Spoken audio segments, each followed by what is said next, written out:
Welcome back to Cronkite News. I'm Andrew Kurland, and this is your Cronkite Sports Report. Spring training is on hold for the MLB, but minor league camps have begun this week, including for some of the Diamondbacks' top prospects. Outfielder Alek Thomas was among the players working out at Salt River Fields.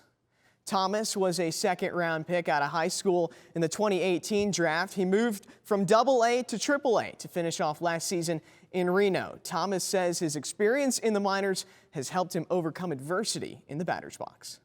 During June and July, learning about how to deal with struggling at the plate against really good pitchers in AA, and just learning how they're gonna pitch me and how am I gonna change, how am I gonna adjust.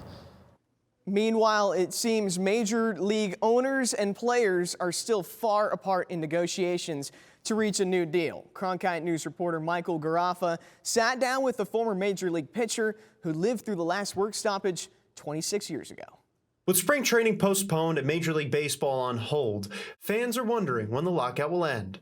It's the first work stoppage for the league in 26 years. Former Major League pitcher Joe Borowski pitched for 12 seasons and led the American League in saves in 2007. He remembers the feeling of the 1994-95 strike as a young hopeful on the verge of his Major League debut. I'm like, outstanding. First time in the big leagues. This is going to be great. And sure enough, I think it was August 12th. Lockout, strike. One of the main topics of discussion regarding the current lockout is the financial interests of young players. I think the most before I was on the 40-man was maybe $1,100 a month.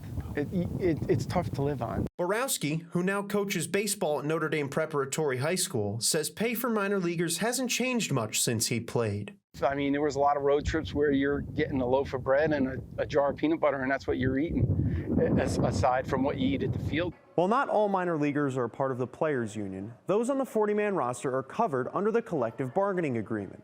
The union is fighting to get those younger players more money earlier in their careers and base their salary on performance from the start rather than waiting for the requisite service time. Guys I hear nowadays are not lasting as long in the minor leagues because they just can't do it financially. When I was playing, you had guys who were career minor leaguers. They were there 10, 11 years in the minor leagues, and then lo and behold, they finally get their shot and they get a few years in the big leagues. Borowski is hopeful the two sides will strike a deal soon, perhaps as early as mid-March. I don't think it's going to last very long because when you come to brass taxes and you're getting close to the season starting and money's not coming in, there's no revenue, I think both sides will give a little bit and hopefully come out of this. Until then, the clock is ticking on the 2022 campaign. In Phoenix, Michael Garaffa, Cronkite News. The Suns will make their return to the court following the All-Star break tonight when they take on the Oklahoma City Thunder. Now, they'll be without star point guard Chris Paul, as he is expected to be out 6 to 8 weeks with a thumb fracture.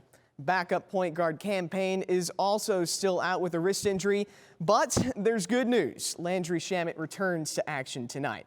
The team currently leads the NBA with 48 wins and now has to hold off the Golden State Warriors for that #1 seed in the West. This month, the University of Arizona Athletics Department looked towards their athletes to help bring their Black History merchandise to life. Cronkite News reporter Lindsay Zinti went to Tucson to catch a glimpse of the new attire. When you walk into the A store this February, you might recognize some familiar faces. The University of Arizona Athletics Department partnered with volleyball players Simone Overbeck and Elena Johnson to bring their Black History Month merchandise to life, all while donating part of the proceeds to African American Student Affairs. Donating part of the proceeds to African American Affairs, I think that's really important, and it allows us to come together and, wear the same shirts together and support the same cause. The shirts are printed with a silhouette of a wildcat filled with symbols and references that have meaning to the African American community.